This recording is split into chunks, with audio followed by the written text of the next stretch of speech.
എടാ നീ വന്ന എന്തായാലും നന്നായി. ഞാനേ പോയിട്ടൊരു ചിക്കൻ മേടിച്ചിട്ട് വരാം. അമ്മാവനൊക്കെ വന്നെന്ന് പറയുന്നുണ്ട്. ഓ എടാ സജു, ആ എന്താ അവിടെ പരിപാടി? ഏയ് അതൊന്നുമില്ല, വേസ്റ്റ് ഒക്കെ ഇട്ടൊന്നും കൂടാനായിട്ടേ ചെറിയൊരു കുഴി എടുത്താണ്. അമ്മാവനൊരു കഞ്ചി കയറിയിട്ട് ഞാൻ ഒന്ന് കടയിൽ പോയിട്ട് വരാം. അതാ നീ പോയിട്ടോ, ഇവിടുത്തെ കാര്യം ഞാൻ നോക്കിക്കോളാം. എന്താണ് എന്താ അറിഞ്ഞോട്ടേ ആഞ്ഞു വെട്ടറാട്?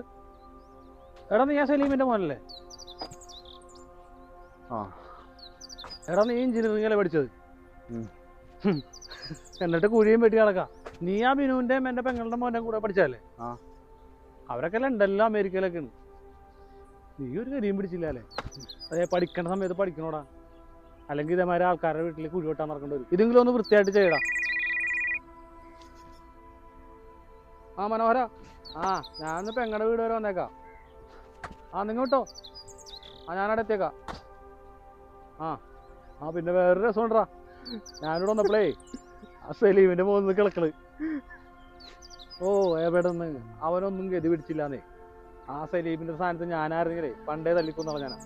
എന്തിനാണെന്നേ നമ്മളെ നാണം കെടുത്താനായിട്ട് ഇങ്ങനെ ഒരുത്തൻ. അത് ശരിയാ, നമ്മളെന്തിനാ ഇതൊക്കെ അന്വേഷിക്കണം? അവൻ കുഴിവെട്ടെ, കുഴി കിടന്ന് ചാവേ, എന്തെങ്കിലും ചെയ്യട്ടെ. എന്നാ ശരി, വന്നിട്ട് കാണാം. ശരിയാ. എന്താണ് നീ കുറിച്ച് നോക്കാം?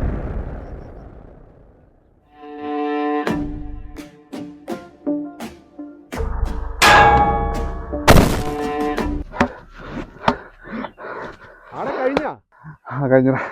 അമ്മാവനെന്തി?